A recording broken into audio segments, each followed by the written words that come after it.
Back to my channel learn AI with Isha. और आज हम सेट्स के बारे में पढ़ेंगे और इसके बाद एक वीडियो स्ट्रिंग्स के ऊपर भी आएगी। तो उसके ऊपर भी बहुत इंपॉर्टेंट कुछ चीज़ें होंगी जो कि मैं बता दूंगी। एंड देन हमारे डेटा स्ट्रक्चर्स वाली जो सारी चीज़ें ना ये सब पूरा हो जाएगा। ठीक है। अभी क्या है कि एम्प्टी सेट और डिक्शनरी के बारे में मैं आपको बताना चाहती हूँ कि अगर हमको कभी भी एम्प्टी डिक्शनरी बनानी है तो वो हम कैसे बनाते हैं। ऐसे बनाते हैं कि मान लो, अच्छा इसको ना वैसे मुझे यहाँ पर डी ले लेना चाहिए था, आपको ज्यादा अच्छे समझ में आता, मतलब वेरिएबल का नाम तो खैर कुछ भी लो वो तो चलता है।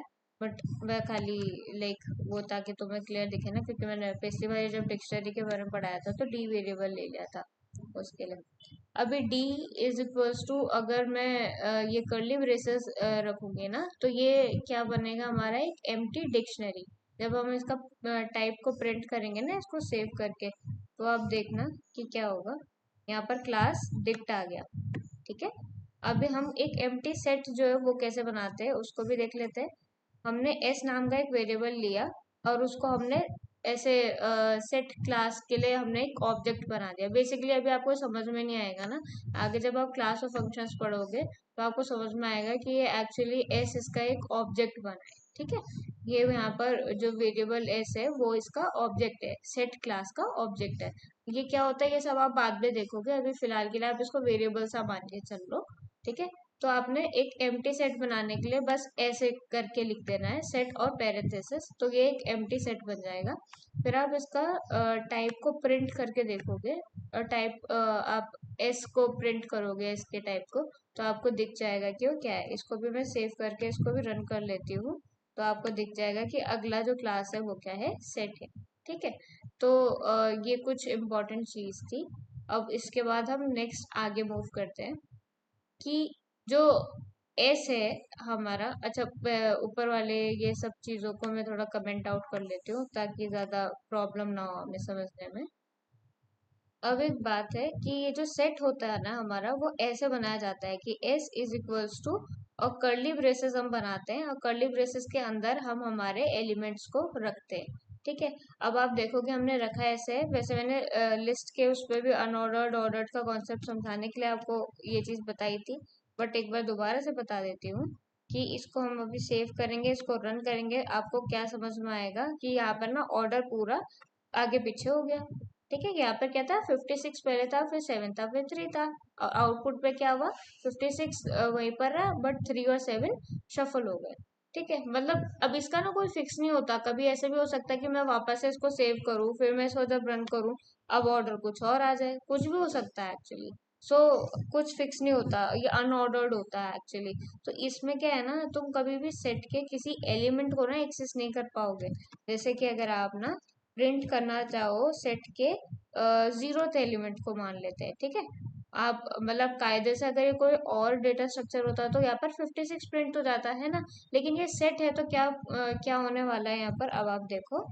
मैंने इसे सेव किया, इसे रन किया, हमको क्या मिला, टाइप एरर मिला। क्या कह रहा है, ये देखो, टाइप एरर मिला। और ये टाइप एरर देखो क्या कह रहा है कि सेट ऑब्जेक्ट इज नॉट सब्सक्रिप्टेबल। इसका मतलब क्या है कि यहाँ पर ना तुम इंडेक्स को यूज करके कभी भी किसी भी एलिमेंट को एक्सेस नहीं कर पाओगे। ये वाला इशू होता है। क्यों नहीं कर पाओगे, क्योंकि सेट की ये प्रॉपर्टी है कि जब भी उसके अंदर कोई एलिमेंट जाता है वो अनऑर्डर्ड हो जाता है पूरा, मतलब शफलिंग हो जाती है उसके अंदर के मौजूद एलिमेंट्स की। ठीक है। ओके, अब अगले पॉइंट पे मूव करते हैं। अब मैं आपको एक पॉइंट ना यहाँ पर डुप्लीकेसी के ऊपर भी समझाना चाहती हूँ, और आई होप आपको वो भी समझ में आ जाएगा। बहुत ही इजी है एक्चुअली। ये मान लो मैं अभी एक और सेट बना देती हूँ और इस सेट के अंदर मैं क्या रख रही हूँ, एलिमेंट्स को मैं रिपीट कर रही हूँ एक्चुअली। यहाँ पर ऐसे मान लो मैंने टू को 2 बार ऐसे रिपीट किया, मैंने खाली एग्जाम्पल के लिए लिखा है। अभी आप देखना, जब हम इसको प्रिंट करेंगे तो जैसे मैथ्स में हम सबने पढ़ा, अगर आप मैथ्स के बैकग्राउंड से आ रहे हो और शौक से नहीं सीख रहे हो तो आपको समझ में आएगा कि सेट वैसे भी ऐसा होता था जिसमें कि कभी भी डुप्लीकेट नंबर्स, डुप्लीकेट एलिमेंट्स नहीं एग्जिस्ट कर सकते, है ना। और वो यहाँ पर भी हुआ, यहाँ सेट के अंदर 2 को मैंने 2 बार लिया था, जब मैंने उसे प्रिंट किया तो इससे ऑटोमेटिकली खुद हटा दिया एक्स्ट्रा वाला जो 2 था। ठीक है। तो यही हमेशा इस पे होता है, एक प्रॉपर्टी ये भी थी। अब आगे बढ़ते हैं। अब एक ना इम्पोर्टेंट बात है, यहाँ पर मैं इसको मार्क कर देती हूँ कि हमने यहाँ पर डुप्लीकेसी के बारे में बात की है। ठीक है, अभी हम यहाँ पर आ जाते हैं। यहाँ पर हम किसके बारे में बात करने वाले हैं? म्यूटेबिलिटी के बारे में। म्यूटेबिलिटी के बारे में हम बात करेंगे। यहाँ पे इसमें क्या होता है, सेट में ना एक चीज है कि जैसे वो ऊपर एस बन रखा है ना, हम उसमें एस डॉट एड एक फंक्शन को, एक मेथड को यूज करेंगे और हम अपना एलिमेंट यहाँ पर ऐड करके देखते हैं। जैसे कि मैं 8 एक एलिमेंट को ऐड करना चाहती हूँ, उसके बाद मैं प्रिंट करना चाहती हूँ किसको, एस को प्रिंट करना चाहती हूँ। अब इसको सेव करती हूँ, इसको रन करती हूँ, देखती हूँ क्या होता है। देखो मेरा एलिमेंट 8 ऐड हो गया, यहाँ पे दिख रहा है आपको, यहाँ पर 8 ऐड हो गया। ठीक है, और उसकी ऑर्डरिंग क्या है, ये अभी यहाँ पर आगे आ गया, कभी पीछे भी जा सकता है। एक बार रुक जाओ, मैं यहाँ पर वापस से रन करके देखती हूँ इसका ऑर्डर यहाँ पे। ओके, अभी चेंज नहीं हो रहा, मे बी कुछ होगा अंदर ही इंटरनली सिस्टम में। बट ये ना एक्चुअली हर रन पे ना आगे पीछे हो जाती है इसकी, मतलब शफलिंग सारे एलिमेंट्स की, ऐसा होता है। ओके, अभी ड्यू टू सम रीजन वो चीज़ दिख नहीं रही, या फिर वीएस कोड का खुद का कुछ फीचर होगा क्या, इंटरनली नहीं शो कर पा रहा है या जो भी है। बट अभी जो भी है, आप ये चीज को समझ गए होगे कि यहाँ पर हम एलिमेंट को ऐड कर सकते हैं। ठीक है, ऐसे हम एलिमेंट को यहाँ पर रिमूव भी कर सकते हैं। ऐसी क्या है, लेकिन एक चीज है कि हम ना यहाँ पर म्यूटेबल होता है, ये म्यूटेबल होता है।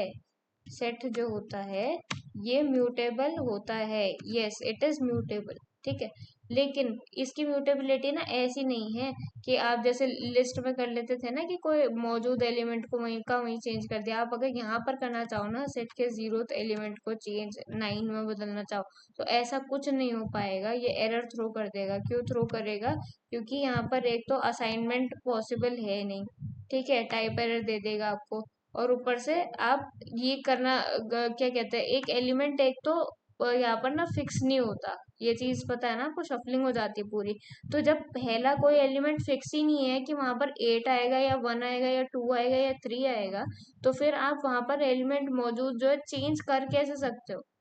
इसलिए ये चीज क्या है, हमको एरर देगी। ठीक है, आई होप आपको ये चीज समझ में आई होगी। और ये चीज म्यूटेबिलिटी, इसकी ना यही अंतर है कि हम कहते हैं कि सेट म्यूटेबल होता है। ठीक है, म्यूटेबल होने का मतलब इसका क्या है कि ये लिस्ट जैसा तो है, लेकिन अंतर क्या है इसकी म्यूटेबिलिटी में लिस्ट से, अंतर क्या है कि यहाँ पर एलिमेंट ऐड और रिमूव तो हो जाता है, लेकिन एक चीज क्या है कि यहाँ पर एलिमेंट का जो एग्जिस्टिंग, मतलब किसी भी इंडेक्स पे जो एलिमेंट मौजूद है वो क्या है, चेंज नहीं किया जा सकता। ठीक है, यहाँ पर ये फेल करता है। ठीक है, अब देखना कि यहाँ पर एक चीज और होती है, मैंने कहा कि हम एलिमेंट को रिमूव भी कर सकते हैं क्योंकि म्यूटेबिलिटी को फॉलो तो करता है ना, एलिमेंट ऐड और रिमूव हो सकता है। इसका मतलब आप एस में क्या है, एक मेथड को यूज करोगे डॉट रिमूव करके, और उसके अंदर कोई भी वो एलिमेंट का वो एलिमेंट को आप दे दोगे जो कि इस सेट के अंदर मौजूद होगा। आपने वो एलिमेंट दिया, उसको प्रिंट करने की कोशिश की, और आपको देखो यहाँ पर आउटपुट में क्या दिखा। आपने 2 एलिमेंट दिया था, आपने कहा कि मुझे इस सेट से 2 को रिमूव करना है, तो उसने 2 को रिमूव किया and you got this as the output. ठीक है, अब आप देखोगे कि मैं आपको एक मेथड और बता देती हूँ यही रिमूव करने के लिए। अभी एलिमेंट्स हमारे पास 3 बचे हैं ना, सो के मैं ये चीज बता सकती हूँ। हम एक मेथड डिस्कार्ड को भी यूज कर सकते हैं रिमूव करने के लिए हमारे एलिमेंट्स को। जैसे कि अभी मौजूद है 8 वहां पर, है ना, मैं उसको रिमूव करती हूँ, और आपको ये रन करके कोई नई चीज नहीं दिखने वाली है, वही होगा जो कि रिमूव के साथ भी हुआ था। लेकिन आप सोचोगे कि ये फिर क्यों एग्जिस्ट करता है, इसके पीछे रीजन है, वो आपको अभी अंतर दिखा दूंगी। तो इसने चुपचाप से बस रिमूव कर दिया, हमने डिस्कार्ड वाला फंक्शन मेथड भी यूज किया तो। ठीक है, लेकिन अंतर क्या था, अब ना मैं आपको रिमूव को वापस से यूज करके ये बताती हूँ कि अगर मैं उस एलिमेंट को रिमूव करना चाहूँ जो कि नहीं है सेट में, तो क्या होगा।